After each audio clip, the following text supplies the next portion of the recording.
sommes tous des ignorants, mais nous n'ignorons pas tous la même chose. Allez, parlez-nous du slogan J'ai vendu mon lit. Oui. Qu'est-ce qui s'y cache?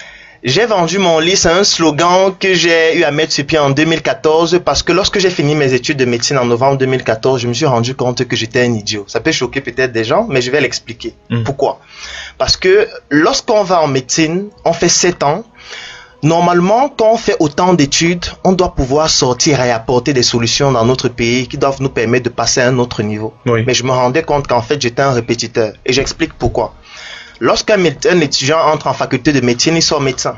Il a quelques canaux qui sont ouverts pour lui. Soit il va aller dans la fonction publique, travailler dans un hôpital, soit il va aller se spécialiser pour venir travailler dans un hôpital. Très peu de personnes ont l'esprit entreprenant parce que ça ne s'enseigne pas en faculté de médecine. Sauf qu'on a un système de santé qui est désuet. Un système de santé qui est catastrophique. Ça, c'est le médecin qui parle. C'est le médecin qui parle et j'explique pourquoi j'ai vendu mon lit. Parce que lorsque je fais des études sur notre système de santé, lorsque je fais des stages de médecine dans les hôpitaux, et même lorsque je sors médecin et je travaille dans certaines cliniques, je me rends compte qu'on a une médecine qui est beaucoup plus axée sur la médecine secondaire et tertiaire. J'explique simplement ce que ça veut dire. Oui. Il existe 3 types de médecine.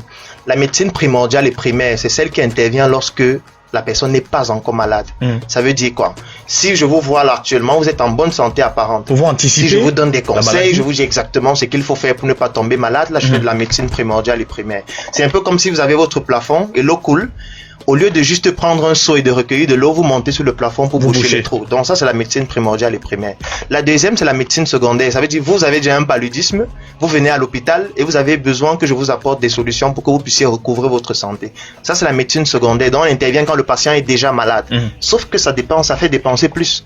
Parce que quand vous arrivez à l'hôpital, vous devez acheter le carnet, vous devez payer la consultation, peut-être on va vous hospitaliser, vous allez payer les frais d'hospitalisation, vous allez acheter des médicaments. Donc c'est plus coûteux.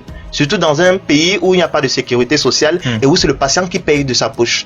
La troisième médecine, c'est la médecine tertiaire. Ça veut dire qu'on intervient lorsque vous avez déjà des complications d'une maladie qui s'est installée depuis longtemps. Par exemple, vous avez un cancer et il y a déjà des métastases. On doit peut-être vous mettre sur radiothérapie, chimiothérapie. Bref, je vous épargne des termes compliqués. Là, on est déjà dans la médecine tertiaire. Ouais. Sauf que notre médecine, notre système de santé est plus axé sur la secondaire et la tertiaire. C'est qu'il y a un non-sens au Cameroun.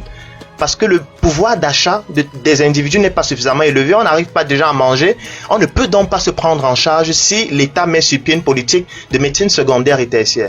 Donc, moi je me suis donc rendu compte qu'en Chine, par exemple, le rôle du médecin c'est de soigner des personnes qui sont en bonne santé apparente. Ça veut dire que quand vous êtes en bonne santé, vous venez à l'hôpital, le médecin vous consulte, il vous donne des conseils sur le plan diététique, sur le plan alimentaire, sur le plan de la santé physique et sportive, et il vous dit voici tout ce qu'il faut faire pour ne pas tomber malade. Ça permet d'anticiper les éventuels cas de maladie. Absolument, parce qu'ils estiment que vous ne devez pas attendre d'être en guerre avant de fabriquer des armes. Vous devez avoir les armes avant.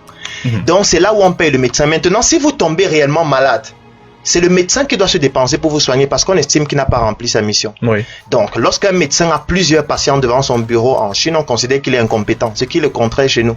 Parce que c'est lorsqu'un médecin ici a plusieurs patients qu'on considère qu'il est très fort parce que plus il est rare, plus il est fort. Autre incohérence, lorsque je m'en vais dans une pharmacie, ou quand je demande à les individus, j'ai réalisé un sondage dernièrement sur plus de 2000 personnes en ligne pour leur demander, quand vous avez souvent mal à la tête, qu'est-ce que vous buvez? Plus de 80% de personnes vous disent, je bois le paracétamol. Mais ils vont plus loin parce qu'ils donnent une spécialité, je bois les Feralgan, je bois le Doliprane. Mais c'est un non-sens. Ça devrait nous donner des crampes d'estomac au Cameroun en 2018. Les Camerounais à plus de 80% boivent du Doliprane quand ils ont mal à la tête. Vous pensez que les Chinois, quand ils ont mal à la tête, ils boivent du Doliprane? Qu'est-ce qu'il faut boire? Vous pensez qu'aux États-Unis, qui eux aussi connaissent le paracétamol, ils boivent du Doliprane? Parce qu'en fait, le paracétamol, c'est un principe actif qui a été découvert depuis longtemps et qui se décline juste sur des formes médicamenteuses qui sont fabriquées par des industriels. Oui.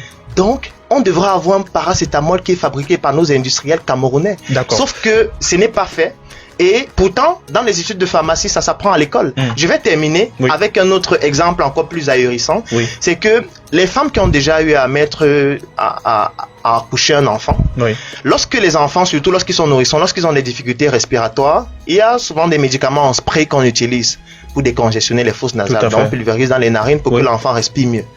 Dans nos pharmacies, on vend ces médicaments à 2300, parfois 3000 francs. Vous savez ce qu'il y a dans ces médicaments? Non. C'est de l'eau salée. Vous réalisez qu'en 2018, au Cameroun, on importe l'eau salée.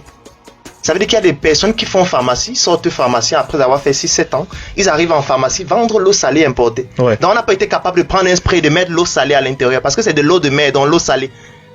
Je trouve que c'est un peu incohérent. On Raison prend pour tout de laquelle... l'extérieur pour amener chez nous, alors Raison pour on a laquelle... des compétences, oui. Exactement, raison pour laquelle j'estime toujours que nous sommes dans un coma intellectuel. Parce que là, c'est un problème sur le plan de la consistance intellectuelle.